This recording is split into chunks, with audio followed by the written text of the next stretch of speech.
beloved Boss Mike Cervera.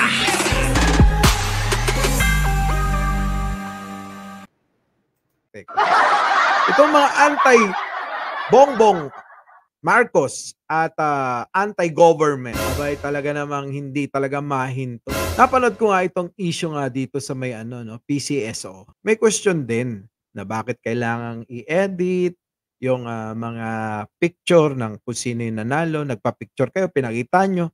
Dapat hindi na nga lang, 'di ba? Hindi na lang pinakita yung picture na may nanalo na, 'di ba?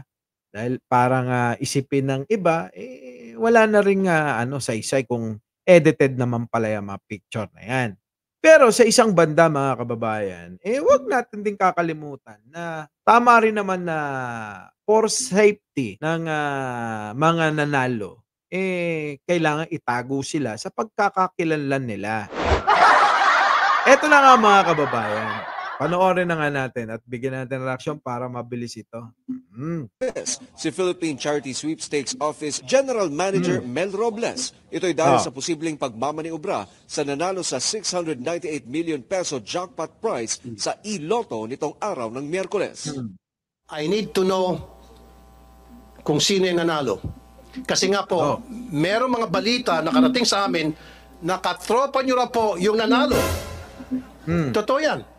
Batay sa impormasyon na nakalap ni Senator Raffy Tulfo, meron daw chismis. Ito yung mga chismis kasi, no? Nagpapagulo talaga ang chismis sa buhay ng tao. Chismis daw na may nagsabi na naman na tropa daw niya ni Mel Robles itong nanalo. Anak ng pating na yan, bakit hindi nyo na lang imbitahan dyan, mag-hearing kayo, di ba? Mag-usap-usap kayo kung sino man yan. Hindi yung tatanong pa lang kayo, 'di ba? Umpisa pa lang ng tanungan paano ngayon 'yan? Baka mamaya yung mga kausap nyo, idahilan nyo pagka nag-umpisa na talaga yung hearing na, alam nyo yung hearing na talagang labasan na ng ebidensya, mga kababayan. Baka mamaya wala na kayo ilabas. 'Di ba? Parang si kaibigan nating Maharlika na panay ang bira sa pulburon ni Pangulong Bongbong Marcos. Pagdating na ng wala naman pala. 'Di ba? Ayan ang problema kasi sa atin, puro na lang may narinig ako, may nagsabi sa akin, 'di ba? Diyos ko po, iuuntog niyo yung ulo niyo. So anyway, eto na nga yan. Hanggang sa sinagot naman ni Mel Robles na bakit nga naman daw inedit itong pinakita nilang nanalo daw ng loto. Ang sagot naman ni Mel Robles, para sa seguridad ng mga nananalo. Kasi nung nakaraan, merong mga nanalo na nakilala sila sa pamamagitan ng damit. Anyway, pwede rin naman, di ba? Ngayon nga lang kasi masyadong sensitibo ang mga kababayan natin pagdating sa mga na-edit, di ba? Yung mukha lang ni Culaong ang hindi na-edit dahil likas na yun. Di ba? Pero ngayon mga boss, eto, 'di ba? Iniimbestigahan na. Sana naman, 'di ba? Tumutok lang kayo sa investigasyon. Huwag niyong idadama yung hindi naman kasali sa kwento, hindi porke binate, hindi porke malapit, hindi porke kaibigan, hindi porke alam niyo 'yon, malapit sa puso natin yung tao, kadikit natin, ikokonekta niyo na kahit na alam niyo namang wala. Ang ebidensya niyo lang yung alam mo yun, yung binati lang. Nasa 30 milyong piso ang investment ng kaibigan ni Robles para manalo ng higit sa 600 milyong pisong jackpot prize. Para kay Tulfo, madali na mamaniobra ng PCSO ang mananalo sa e-lotto dahil hawak nila ang online system. Dahil dito, alam nyo, madali lang sabihin na na madali lang maniobrahin. Ano ba ang hindi pwedeng maniobrahin sa lahat, 'di ba? Pero siyempre yan dumadaan naman sa proseso at may mga quality control naman yan at may mga nakabantay naman, 'di ba? Ngayon, pero eto dito tingnan ninyo mga kababayan. Panoorin niyo. Should I say, Melionario, just wanted to wish you a happy 60th birthday. Ako, senior citizen ka na, ha? Dapat magpapayat ka na to the... Nakita niyo yun, ayan, wag na nating baka mamaya magalit sa akin. makopyright ako. O alam nyo naman itong mga ito eh, minsan eh, may saltik na ano kapag napipikon eh, mga kababayan, no? Sige, ano yun ho yun ha. Ito yan ha, ito. Yan ha. Ito, yan ha. O, sige, ipi-play ko na lang ito ng hindi ko ipapakita sa screen, mga kababayan, ha? Sexy as Shay. We love you, Mel. I wish you all the best today and for the next 60th year. Big hug. Happy birthday. Thank you for everything you've done for me, my family, for my husband. Sama-sama tayo, babago muli para maging milyonaryo. Ayan ha. Ayan ha. Ito yan. Para makita nyo yung video. Ayan. Milyonaryo, just wanted to wish you a happy 60th birthday. Naku, senior citizen ka na, ha? Dapat magpapayat ka na to be as sexy as Shay. We love you, Mel. I wish you all the best today and for the next 60th year. Big hug. Happy birthday. Thank you for everything you've done for me, my family, for my husband. Sama-sama tayo, babago muli para maging milyonaryo. Sama-sama tayong babangon muli para... syempre, mga boss, ang usapan dyan, PCSO. Dahil kailangan milyon-milyon ang ano dun eh. Ang pinapanalunan ng mga mga tumataya dyan eh. Diba? Ngayon, eto na. Anyway, eto yon mga boss. Pakinggan nyo na yung isa kanina, ha? So, ibig sabihin, mga kababayan, yun. Talagang inuutusan. Ito yung kanyang pakahulugan.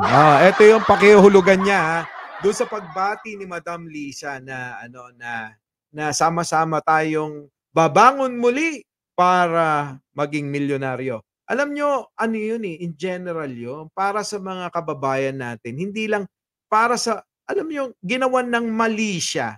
Yung ganong bate, di ba? I mean, magkasabot sila. Yun talagang intention nila para kunin. Kita nyo. Ito naman, friend. Bakit? Ba't magkasabot agad? Putak, bumati lang yung si Madam. Di ba? Ano ba yan? Or should I say, milyonaryo, just wanted to wish you a happy 60th birthday. Naku, senior citizen ka na, ha?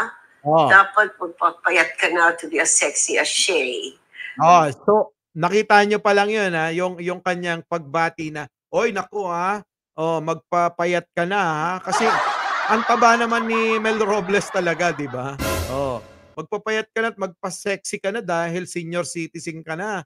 Alam nyo yung biro sa isang malapit na kaibigan, di ba? Malapit na kakilala, di ba? We love you, Mel. I wish you all the best today and for the next 60th year. Big hug. Happy birthday. Thank you for everything you've done for me, my family, for my husband. Sama-sama tayo, babago muli para maging milyonaryo. Kasi slogan ni Mel Robles yun, yung milyonaryo. Bakit? Mel-yonaryo. Ang ibig sabihin doon, slogan yun. Para tumaya tayo ng loto para maging milyonaryo. Yun. Ang ginagawa netong kaibigan natin, si Maharlika, ginagawa niya ng mali siya yung mga ganong bagay na hindi naman dapat. Ewan ko ba, bakit naniniwala pa kayo dyan? Ako ngayon, ayoko na maniwala eh, kahit kaibigan ko yan. Tuloy natin. Sama-sama tayong babangon muli para maging milyonaryo. So, ibig sabihin, mga kababayan. So, ibig sabihin daw, mga kababayan, yung pakahulugan niya doon, ha? Yan. Talagang inuutusan, magkasabot sila. Yun talagang intention nila para kunin ang pera ng PCSO. Sa PCSO pa. Kita mo, pagbati lang. Para kunin na daw yung pera ng PCSO. Anak ng pating naman yan. Talagang magkasabot sila dahil binati lang. Binati mo kasi kaya kasabot ka na sa pagkuha ng pera sa PCSO. Anak ng pating. Ito na ngayon, mga kababayan, yung sinasabi ko sa inyo, na iko-connecta na nila kay First Lady at susunod yan, Pangulong Bongbong Marcos. Nakita niyo yun? Diversion ito, mga kababayan. Kaya nila pinipilit yung walang yung pagbati kay Mel Robles, mga kababayan. Dahil gusto nilang pagtakpan yung issue ng mga Duterte sa pandarambong nila na hindi maipaliwanag kung saan nila ginastos itong nai-issue ngayon na 51 billion. Kasama na si Sara na matakaw din sa confidential fund. Ay nako. Yan yung nila. Yan yung gagawin nilang pantapal, panlaban dito sa mga issue. Mabigat yung issue ng mga Duterte. So kailangan natin ng issue. Gawa natin ng issue. Magaling sila dyan, mga kababayan. Sa paggawa ng issue. Kilala namin yung mga yun eh. Diba? Ibig sabihin daw ng pagbati ng sama-sama tayong babangon muli, mga kababayan, isipin ninyo, slogan yon nino? Ni Pangulong Bongbong Marcos. At yung para maging milyonaryo, sama-sama tayo para maging milyonaryo, slogan naman yon ni Boss, ni Mel Robles. Di ba? Kala ko Boss Mike eh. Nuggets ninyo? Bakit naging slogan ni Mel Robles yung milyonaryo? Dahil hinango yan sa pangalang Mel Leonario. Napakasimple para i-connecta ito sa sila na yung nagnanakaw ng pera ng PCSO. Gets nyo ba? Alam ko namang nagigets nyo yung gusto kong ipahatid sa inyo, mga kababayan. Di ba? Alam ko, Boss Ilocana. Nandiyan ba si Boss Ilocana? O yun na nga. Shout out! Tuloy. Narinig nyo, sama-sama tayong muli para maging milyonaryo. Siyempre nga, slogan nga eh. Slogan nga ni Mel Robles, hindi mo lampating naman yan, no? It's not sama-sama tayong muli para ang mga kaibigan natin, Hirap na hirap kang ipaliwanag eh. Ang hirap talaga magsinungaling eh, di ba? Ang hirap magsinungaling, mga kababayan. Alam mo, parang ayoko na maging kaibigan to eh. Pero alang-alang sa industriya na di ba? Ito, siguro personal magkaibigan tayo pero pagdating sa mga opinion, pananaw, teka muna, wag naman ganyan. Wag niyong idadamay yung hindi naman dapat idamay. Tuloy. Kaibigan, mga taong bayan ay magiging maganda ang buhay. No, it's not fucking figure of speech. So stop that figure of speech. Kita mo. Alam niya naman eh. Alam niya naman yung ibig sabihin eh. Kaya lang, gusto niya talagang iliko. Alam niya na yung speech na yon, alam niya yung slogan na yon ni Pangulong Bongbong Marcos at ni Mel Robles, yun ang ibig sabihin na ang mga mamamayang Pilipino ay sana'y maging milyonaryo, sana gumanda ang buhay. Diba? Alam niya na yun yung ibig sabihin, pero pipilitin niya yung likuin, pipilitin niyang maliin, at yung mali na yon ang ibabalita sa inyo. Damn! Kaya nga alam nyo, tingin ko sa ganitong ginagawa nila na pagliliko sa mga totoo na kahulugan ng mga mensahe, lalong-lalo na sa mga, syempre, kay Pangulong Bongbong Marcos, kay First Lady, at sa iba pa na kanilang mga kaalyado. Ito ay pagtakip para matakpan yung mga issue na kinasasangkutan ngayon ng mga Duterte. Diba? Wala naman, inaano ka ba? Ayon sa nakarating sa atin, nagpaimbestiga na si Tulfo ahead of time. Prior to that, pakinggan nyo to, maganda to. lingid sa kaalaman ng taong bayan, ayon sa nakarating sa atin, nagpaimbestiga na si Tulfo ahead of time, prior to that hearing. So yung ginawa ni Tulfo doon, etchos lang niya para cornerin si Ito na ngayon mga boss. Nagpaimbestiga si Senator Tulfo. Ngayon, binibigyan pa rin ng mali siya. Anak na pating naman yan, friend. Bakit binibigyan mo pa rin ng mali siya? Diba? Nagpa-imbestiga na nga eh. So, ibig mo bang sabihin, itong si Tulfo, bida-bida lang? Ganun ba yon? Bida-bida pala tong si Tulfo eh.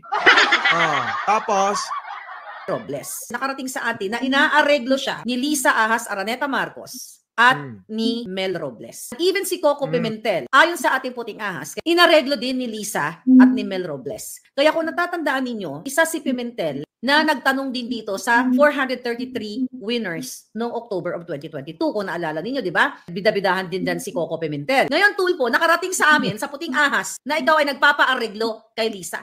Kaya ba hanggang ngayon, wala pa rin ikaw update sa taong bayan? Kung ito ay natapos mo ng paimbestigahan, bakit hindi mo diniretsyong kasuhan na sa ombudsman? Kunyari, ginigisa-gisa mo si Mel. Bakit?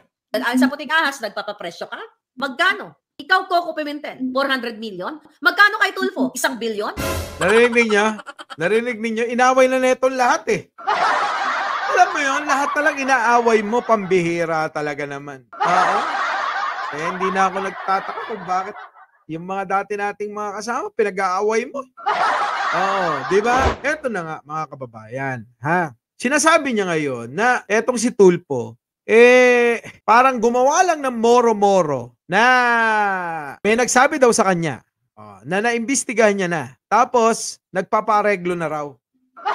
So, ibig sabihin, nasusuhulan pala itong si Tulfo. Yun yung gusto niya sabihin.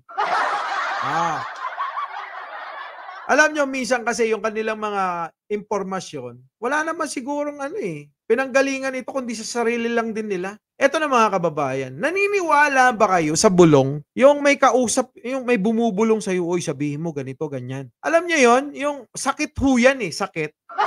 Di ba?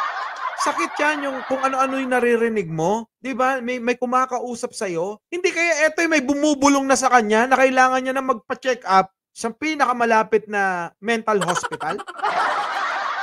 Diba? Alang niya, bumati lang, kasangkot na, kasabwat na. 433 nga lang na nanalo, hindi pa nila maimbestigahan eh. Hindi nga na ipakita kung sino yun. Kahit na yung mga nakahilera lang, nakatakip daw yung mukha nila kunyari. Nasaan yung 433? Ang pinakita lang nila na nag-claim, like 8 people. I think 8 people lang, wala pang 10. Sino yung 433 na yun na nanalo? Hindi si Lisa. Ano yan tayo, parang gremlin si Lisa. Dumadami yan pag nababasa. Pag sumisingot, dumadami yung paningin niya, di ba? Nag-hallucinate eh. So wala. Huwag kayo tumaya ako sa inyo. Huwag naman tayo sa loto, giatay. Kukunin na nila yung pera ninyo. Kukunin ni Lisa, lagay sa tiyan niya. Lagay dun sa offshore account. Alam mo, daladala rito yung no? Daladala rito yung medyo mahihina talaga umunawa na sinasabi niya, di ba? Pero mo, hikayatin mo yung mga tao na wag nang tumaya ng loto. Alam nyo, ang PCSO, napakaraming tinutulungan yan. Maraming humihingi ng tulong dyan. Yung mga tao na hindi makapagbayad ng kanilang mga bill sa mga ospital, yung mga taong kapuspalad, mga kababayan, ay dyan humihingi isa yan. Ang PCSO na hinihingian, Boss Mabel, ng mga kapwa natin, ng mga Pilipino na nasa laylayan. Anak ng pati. Diba? Bakit ba gigil na gigil yan? Ano ba dahilan? Syempre, alam nyo na, bitter nga, kasi nga, natanggal yung boss nila. Sa totoo lang. Aminin na natin, ako aminin na natin. Kasi ang boss ni Maharlika, si Vic Rodriguez. Huwag mo na itanggi, ito na, sasabihin ko na. Di ba? Galit na galit kayo kasi natanggal si Vic Rodriguez dahil nag-away sila ni Madam First Lady. Alam niyo ako, mula nung naipanalo si Bongbong Marcos, hindi na ako nagbablog eh.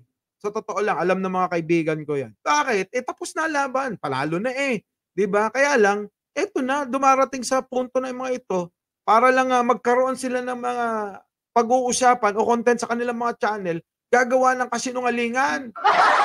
Diba? Gayahin nyo kami na DJ Byron kahit walang nanonood. Okay lang na, diba? Walang manood. Para, yung sabihin mo kung ano yung totoo.